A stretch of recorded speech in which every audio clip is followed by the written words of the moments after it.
Shalom shalom, ndabashuje mwese muherereye mu izina ry'Umwami wacu Yesu Kristo. Yesu akomeze kubagira neza mu mpande z'isi zitandukanye zo murimo, icyubahiro kibike mu izina rya Yesu. Tugiye kuganira rero, ijambo tumaze iminsi turimo tuganiraho ni ijambo rivuga kubaho ubuzima bubohotse cyangwa kugendera mu kubohoka kwa Kristo Yesu. Tugiye gusoma ijambo riri aha ngaha rero muri Matayo ibice 9 umurongo waho wa 17. Haravuga ngo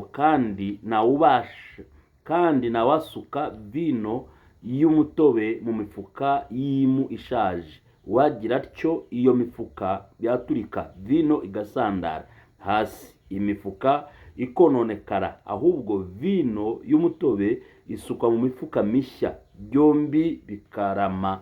Amen. Uyu mugani wavuzwe na Yesu, cyangwa se iri somo ryatanzwe na Yesu ariha abantu bitwaga abafarisayo.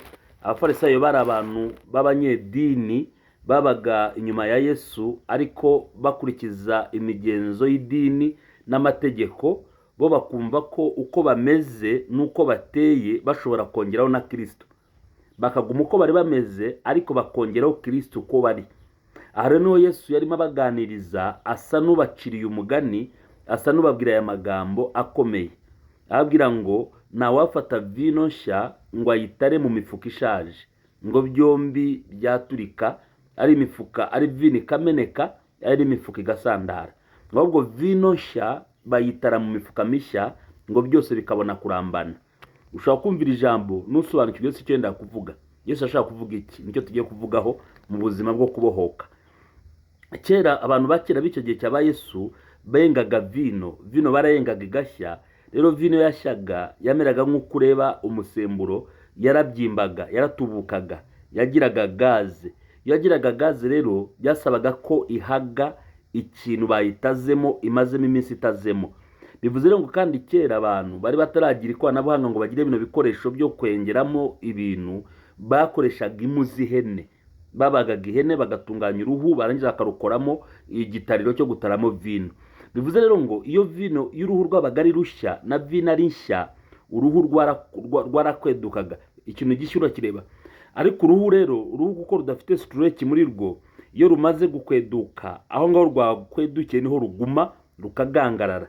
None iyo basukagamo vino nshya, yatangiraga gushya igashaka ihagira ikahabura, yarangiza igafosinga rwa ruhu kandi rutakigenda, ahubwo rugaturika cyangwa rugasandara. Yesu niko abigeranyije, abigeranya n'ubwami bwe n'ibintu bishya. Avuga ngo ubwami bwe bushya, ubuzima bwa Kristo bushya, ntabwo umuntu ashobora kubugereka ku bishaje. Ntabwo ushobora gufata urufatiro rwo kwizera Kristo ngo urwubakire hejuru urufatiro rwa kamere rusanzwe rushaje. Uracyumva icyo? Ngo wige gusenga, ariko wige gusenga umeze nk'uko wari umeze kera. Gusa uko wari uteye wongereho gusenga, ntabwo bishoboka. Kugira ngo tubeho ubuzima bubohotse, nuko urufatiro rushya, urufatiro rwa kera rubanza gusenyuka, cyangwa rubanza gusenywa, cyangwa rubanza kuvaho, tukubaka urufatiro rushya rw'ubwami bwa Kristo. Ntabwo ubwami bwa Kristo tubwongerera uko twari tuteye cyangwa uko twari tumeze. Icyo ni ikibazo gikomeye. Icyo ni ikibazo ushobora gusanga umuntu asenga ariko akavuga ngo nge nuko nteye. Ukareba umuntu arabwiriza ariko warebye akora wamubaza ati nge nuko nteye. Afite umujinya, afite ishyari n'ibindi byose bitandukanye, ariko wajya kumaza kuvuga ngo nuko nteye. So rero Yesu aravuze ngo ibyo ntacyo bishobora kumara. Ikivamo muri ibyo ngibyo nuko umufuka wangirika na vino ubwayo igasandara ikangirika ikameneka. Ntabwo rero ubwami bw'Imana cyangwa se ubutumwa bwiza babwongerera ku hejuru y'ibyo wari ufite muri wowe. Ahubwo bisaba ko tubanza gukuraho ibya kera, tubanza gukuraho imitekerereze ya kera n'imyumvire n'imigenzereze n'imikorere n'imirebere kuntu turebamo ibintu, tukongera tukubakana na Kristo ubuzima bushya, kugira ngo ibyo twubatse bashe gukomera, tubashe kubaho ubuzima bubohowe muri Kristo Yesu. Haruguru ku murongo wa 13 aravuga ngo ntawafata umwenda mushya ngo awutere ntawafata umwenda ushaje ngo awutereho ikiremo gishya. Umwenda mushya aravuga ngo ahubwo byose byacika. Icyo byo nakuvuga ibyo, arimo arasobanura ko ikiremo gishya ntago gishobora guhindura umwenda ushaje mushya kuko cyagiye ku mwenda ushaje. Ahubwo ntago cyahagarika wa mwenda gukomeza gucika kuko nubundi urashaje. Bivuze rero bivuze iki byo? Bivuze ngo ubwami bwa Kristo kubwongereraho ibintu bya Kristo yaba ari impano, yaba ari ukumenya gusenga, byaba ari ibiki byose, ibyo wakora byose ariko waratangiriye ku rufatiro rwa kera n'ubundi utarigeze uhindurwa, nta kintu bishobora kumarira mu bwami bw'Imana, ntabwo bishobora kubohora. Amasengesho y'iminsi 100 ni meza, natwe turayasenga, ariko igihe cyose ubuzima bukihagaze kuri rwa rufatiro, ntabwo aya masengesho ashobora kugira impinduka azana mu buzima bwawe, ntabwo aya masengesho ashobora kukubohora. Kumenya gufasha abantu no kugirira neza abantu, ariko urufatiro ukiriho, imitekerereze ukiriho, ibikorwa byawe ari bya bindi bya kera, ntabwo bishobora kubaka ubwami bwa Kristo bushya mu buzima bwawe. Kugira ngo twubake ubwami bwa Kristo, kugira ngo duheshe izina ry'icyubahiro, kugira ngo tubohorwe natwe ubwacu, nuko Pawulo yavuze ngo ibyari indamu yanjye nabanje kubitekereza nk'igihombo kubwo kuronka ubutunzi butagira akagero bwa Yesu Kristo. Umva ukuntu Pawulo yavuze, avuga ngo ibyari indamu yanjye,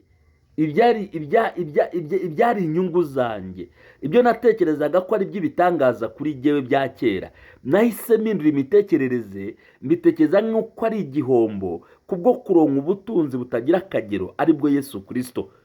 Ntabwo Pawulo yavuze ngo Kristo yaraje nongera ku byo nari mfite, yavuze ngo ibyo nari mfite nabanje kubyambura mbitekereza nk'igihombo. So hari ibintu tubanza kurwanya mu bitekerereze yacu, hari ibintu tubanza kwimura mu myumvire n'imikorere yacu n'imitekerereze, kugira ngo dutangire kwakira iby'ubuntu, ubuntu bwa Kristo, kugira ngo dutangire kwakira ubuzima bushya n'ubwami bushya no kubohorwa. Ndakwinginze mwene data, wifata vino nshya ngo uyitare mu mifuka ishaje, byombi bizaturika. Wifosinga, wishyira ibintu aho bidakwiriye kuba biri, wibitereka aho bidakwiriye kuba biri.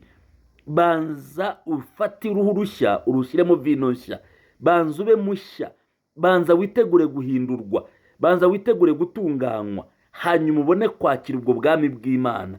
Ndakubwiza ukuri ngo niwakira ubwami bw'Imana uri mushya, ukashyiraho urufatiro rwa Kristo, ukariho wubakira ari ugenderaho, ndakubwiza ukuri kwa Yesu Kristo, uzanesha ibihe, uzanesha intambara, uzanesha ibigeragezo, uzanesha ibyaha, uzanesha karande, uzanesha ikigukurikira cyose, uzabohowe muri uyu mwaka. Ariko ndakwinginga, mbibwirijwe n'Umwuka Wera, ndakwinginga mbwirijwe n'ijambo ry'Imana, emerera iyo mifuka ishaje uyijugunye.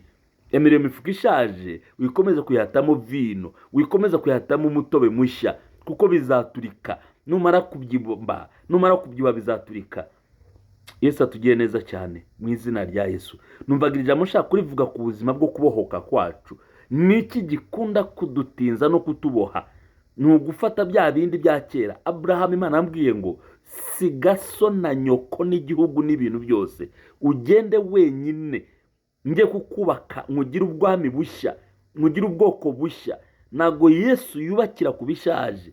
Eliya yasanze Elisa ahinga, amubwira ngo siga imyitero, siga ibimasa, siga amasuku nkurikire.